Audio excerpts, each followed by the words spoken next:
Hello everyone, and welcome to my short video presentation where I'll be talking about the approach that I used when writing my paper, the overall thesis, as well as some interesting things that I have learned about while writing this paper.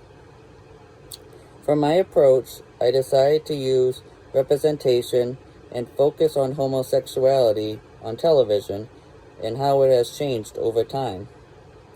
In my paper, I discussed the history of portraying homosexuality on television from the first few decades to today, as well as talking about some recent television shows that are more inclusive. Finally, I talked about how television can make even more improvements to become more inclusive to the LGBTQ community. I decided to focus on homosexuality because the LGBTQ community overall has been portrayed negatively, particularly those that are conservative or have religious beliefs that do not accept this group of people. As a result, I felt really bad to hear how many younger people are being rejected by their families or being bullied at school just because they are expressing their true selves, which can lead to depression or suicide.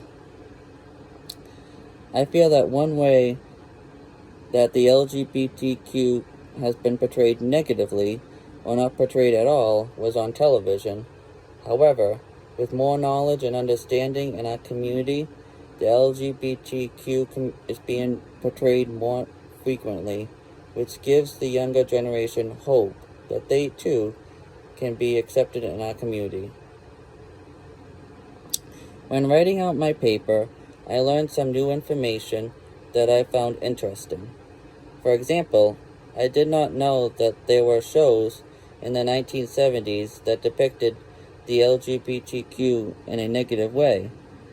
I always thought that this was left out of all movies and television shows before the 1990s. The show Marcus Welby aired an episode called The Other Martin Loring, and the outrage represented homosexuality in a negative way.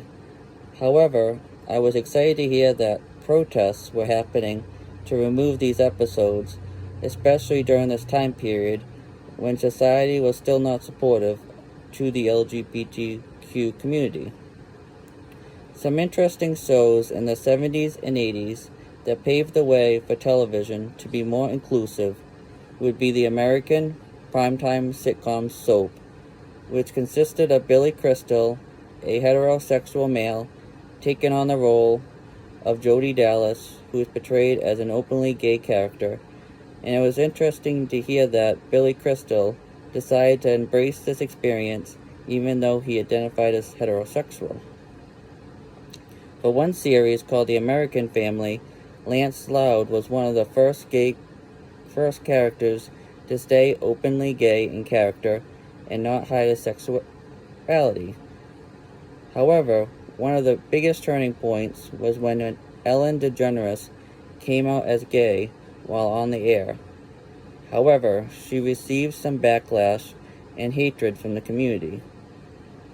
I find it quite interesting how Ellen DeGeneres was very open about her sexuality, and even though she had to deal with the hatred and anger of the community while also risking her career, she continued to be herself and to not let anyone dictate what her sexual orientation is. As a result, she can be an inspiration for many other young individuals who identify as homosexual and may be dealing with bullying. Will and Grace is another popular television show that I found really interesting to learn about because up until the late 1990s, homosexual males were specifically displayed negatively because society felt that masculine men were heterosexual. However, this specific show addressed male homosexuality in a positive way that changed many people's perceptions. Even President Joe Biden stated that this television show made a positive impact on our society and helped educate those who may not understand homosexuality.